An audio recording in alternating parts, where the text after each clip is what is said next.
I adjusted my white coat one last time as I stepped through the marble lobby of St. Mary's Medical Center, trying to silence the knot in my stomach. In 3 hours, I'd be facing the hospital board, most of whom still believed I was just the surgeon's Asian girlfriend. The foreigner. The one using Andrew Richardson for his name, his status, his invitation into their old money world. What they didn't know was that the only thing I was hiding was power. The jade bracelet under my sleeve wasn't for decoration. It was a warning. And tonight, after 2 years of whisper campaigns and backhanded smiles, they were finally going to find out who I really was. "Classic," Dr. Jennifer Walsh said as she brushed past me near the elevator bank, her voice dripping with disdain. "Asian girls always go for the white savior type. I still can't believe Andrew hasn't figured out what you're really after." Behind her, Dr. Amanda Richardson nodded with that practiced look of concern that barely hid her disdain. Both women had been at the hospital for over a decade, their fathers having secured their positions through family connections and old money networks. They knew every shortcut, every political maneuver, every way to make life difficult for someone they saw as an outsider. "Jennifer's right," Amanda chimed in, not bothering to lower her voice as other staff members walked by. "You know how it is. Foreign girls think dating white is a status symbol. It's actually quite sad how predictable it is." I kept walking toward the resident lounge, my simple black flat silent against the polished floors that my grandfather had personally selected when this building was constructed 45 years ago. If only they knew they were standing in a lobby named after my family, talking to the woman whose trust fund could buy their entire lives 10 times over. "Dr. Joe," came a voice from behind me. Dr. Marcus Webb, the chief of surgery and Andrew's mentor, approached with his usual expression of barely tolerated patience. "I need to speak with you about tonight's presentation." Dr. Webb represented everything old and established about this hospital. His grandfather had been one of the founding board members, his father had served as chief of staff, and Marcus himself had never worked anywhere else. The Webb family wing of the hospital bore his name in gold letters, a constant reminder of his lineage and influence. "I've been thinking," Dr. Webb continued, straightening his custom Italian tie, "and I'm concerned about you representing our residency program tonight. The board includes some very traditional donors, and we need someone who fits the image they expect from St. Mary's." Translation: someone white. Someone whose last name didn't remind the board that this hospital had been built with Chinese money, even though they'd all conveniently forgotten that inconvenient fact over the decades. "What exactly are you saying?" I asked, though I already knew. "Look, Lillian," Amanda interjected, moving closer with her conspirator's whisper. "We're trying to help you here. The optics aren't great. Young Asian woman dating the heir to the Richardson surgical dynasty, presenting at a board meeting. People are already talking." The Richardson surgical dynasty. That's what they called Andrew's family, as if performing heart surgery was some kind of inherited nobility. Andrew Richardson III, with his trust fund and his guaranteed future as chief of cardiology, had seemed like a dream when we'd started dating 4 months ago, until I realized he was too weak to defend me when it mattered. "They're saying you're only with Andrew for status," Jennifer added with false sympathy. "That you're trying to use him to climb the ladder here. I mean, we don't believe it, but you know how people talk." I checked my watch, a simple piece that had belonged to my grandmother. 2 hours and 45 minutes until the presentation. Somewhere in the audience tonight would be the hospital's biggest donors, the media, and the board members who thought they knew exactly who belonged in their world. "The thing is," Dr. Webb continued, "we've decided it might be better if Dr. Patterson gives the presentation instead. She has more experience with this type of audience." Dr. Sarah Patterson. Blonde, born in Connecticut, father owns 3 hospitals across the state. The kind of doctor who looked exactly like what these people expected to see representing their hospital. "But I prepared the entire presentation," I said quietly. "The research, The data analysis, the treatment protocol innovations. That's all my work. And we appreciate that, Amanda said with a patronizing smile. You can still be involved, of course, maybe help with the slides or answer questions if needed, but Sarah will be the face of the presentation. The face. The acceptable face. The white face. 2 hours and 30 minutes. I could feel my phone buzzing in my pocket. Probably text messages from Andrew, who knew about tonight but had made it clear he wouldn't be attending. Board politics, he'd said. Best if I stay out of it. Best if he didn't have to choose between defending his girlfriend and maintaining his precious family reputation. I understand there might be concerns, I said carefully, but I think the board might be more interested in the actual medical breakthroughs than in who's presenting them. Jennifer laughed, that sharp, cutting sound that had become the soundtrack to my daily humiliation. Oh, sweetie, you really don't understand how this world works, do you? Image matters. Donor relations matter. These people didn't give millions of dollars to this hospital so they could sit through presentations from... She didn't finish the sentence, but she didn't need to. From people like me, I finished for her. Now you're getting it, Dr. Webb said with approval.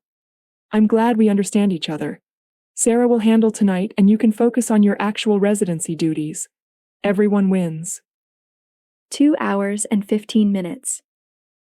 Through the large windows, I could see the catering trucks arriving for the reception that would follow the presentation. 500 of the city's wealthiest and most influential people gathered to celebrate the hospital's latest achievements and, more importantly, to be solicited for their next round of donations. There is one more thing, Amanda said, glancing around to make sure we wouldn't be overheard. We've been hearing rumors that you might be having some difficulty with your visa status. Immigration issues can be so complicated, can't they? My blood ran cold. There were no immigration issues. I'd been an American citizen since birth. But the threat was clear. Step out of line and they'd find ways to make my life even more difficult. I'm sure Andrew would hate to see his reputation damaged by association, Jennifer added. The Richardson family has such standing in this community. It would be terrible if rumors about his girlfriend started affecting his career prospects. 2 hours. The presentation materials were in my office, months of research into innovative surgical techniques that could revolutionize patient care. Work that I'd done during 16-hour days, fueled by my genuine passion for medicine and my determination to prove myself in this institution. So we're all in agreement then? Dr. Webb said, checking his own watch, a Patek Philippe that cost more than most people made in a year. Sarah presents tonight, you stay in the background, and we all move forward as a team. What if I said no? I asked quietly. The three of them exchanged glances, the kind of look that passes between people who've never had to fight for anything in their lives, who've never had to prove they belonged somewhere. Well, Dr. Webb said slowly, that would be unfortunate. Residency programs require a certain level of cooperation. Team players who understand their place in the hierarchy. Doctors who cause problems, who create drama or tension, sometimes find that their evaluations suffer, and poor evaluations can affect fellowship applications, job prospects, board certifications. The threat hung in the air like smoke. Fall in line or watch your career disappear. 1 hour and 45 minutes. I excused myself and walked toward my office, past the main corridor where most staff hurried by without really noticing the elegant architectural details. Just another piece of the hospital's carefully designed environment that had become invisible through familiarity. In my office, I sat down at my desk and opened my phone. In my secure files were documents I'd never thought I'd need to use. Legal documents, trust fund statements, board voting records, proof of who I really was and what I really owned. 1 hour and 30 minutes. My phone rang and I saw Andrew's name on the screen. Hey! His voice was carefully neutral. I heard about the presentation tonight. I think Dr. Webb might be right about letting Sarah handle it. These board members can be particular about protocol. Protocol, I repeated. You know what I mean. Sometimes it's better to work within the system than against it. Play the long game. Your time will come. My time. As if success was something that might eventually be handed to me if I just waited long enough and kept quiet. Andrew, I said quietly, what would you say if I told you that I deserve to be here as much as anyone? He laughed. Of course you deserve to be here, but you have to understand how these people think. You've only been dealing with this for what, 4 months since we started dating? Just give it time. 4 months. As if the racism had started when we began dating, rather than the 2 years I'd actually endured it during my entire residency here. 1 hour and 15 minutes. I hung up and walked back toward the auditorium where the presentation would take place. Staff members were bustling around, setting up microphones and testing projectors. In a few hours, this room would be filled with the city's elite, all gathered to celebrate the institution they believed they owned and controlled. There she is, Sarah Patterson called out as she spotted me. Lillian, I just wanted to thank you for all your research work. Don't worry, I'll make sure to mention your contributions during the presentation. Maybe a quick acknowledgement at the end. Sarah wore a custom suit that probably cost more than most people's monthly salary, her blonde hair perfectly styled, her smile radiant with the confidence that came from never having to doubt whether she belonged somewhere. Actually, I said, I'd like to make an announcement before you begin. Dr. Webb appeared beside Sarah, his face immediately suspicious. What kind of announcement? Just a brief introduction, something I think the board should hear. Absolutely not, Dr. Webb said firmly. We've already discussed this. Sarah is handling the presentation, and that's final. 1 hour. The doors opened and the first guests began filtering into the auditorium. Board members, major donors, city officials, media representatives. I recognized most of them from newspaper photos and society pages. The kind of people who thought their money and influence made them untouchable. Lillian, Amanda appeared at my elbow. Maybe you should head home early tonight. These events can be culturally overwhelming for some people. Let the senior staff handle this. Actually, I said, I think I'll stay. 30 minutes.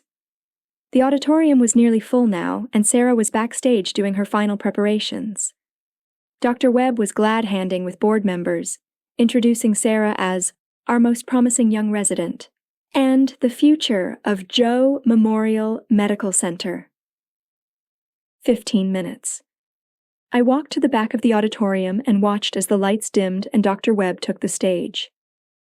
Ladies and gentlemen, he began, welcome to St. Mary's Medical Center's annual board presentation.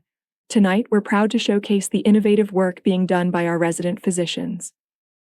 5 minutes.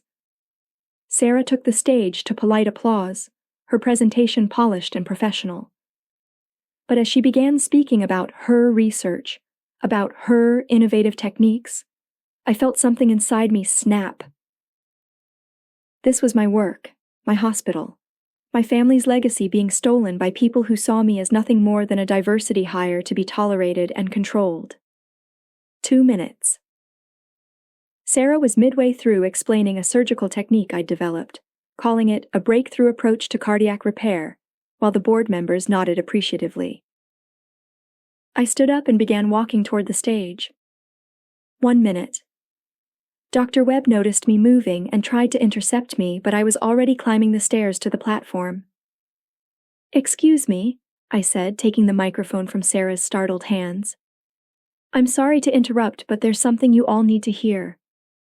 The auditorium fell silent. 500 faces turned toward me, surprised, confused, some already showing signs of irritation at this unexpected disruption. Dr. Webb was moving toward the stage, his face red with anger. Dr. Joe, this is completely inappropriate. I've been quiet long enough, I said, my voice carrying clearly through the sound system.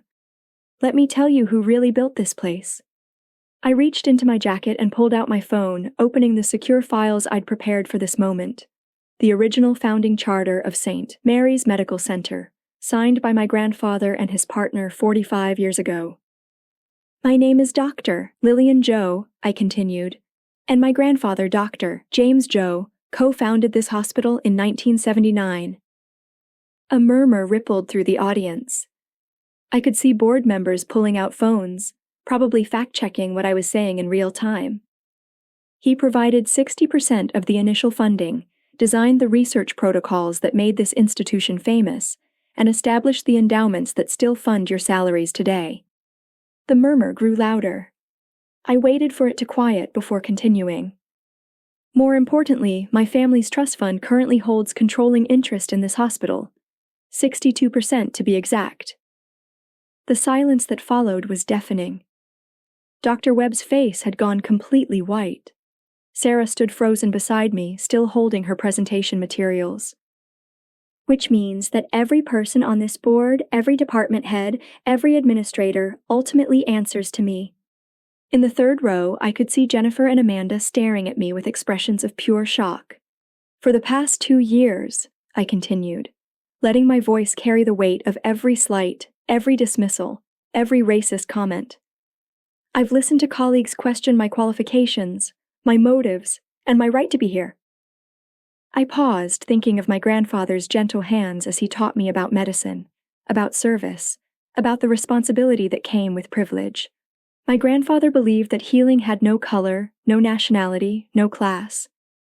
He built this place so that everyone could receive the best possible care, regardless of who they were or where they came from. My voice grew stronger. I've been told I'm a diversity hire, a social climber, someone trying to use her boyfriend to gain status. I've had my visa status questioned, my competence doubted, and my research stolen.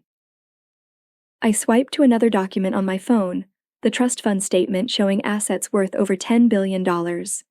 What you don't seem to understand is that I don't need Andrew Richardson's status, or your approval, or your tolerance.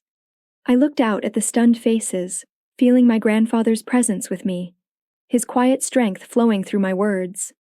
I already own this place. Every brick, every piece of equipment, every research grant that's made your careers possible, it all exists because my family built it. Board Chairman William Harper, a man whose family had donated millions to the hospital over the decades, stood up slowly. Dr. Joe, if what you're saying is true. It's all true, I said, holding up my phone with the legal documents displayed. And it's all verifiable.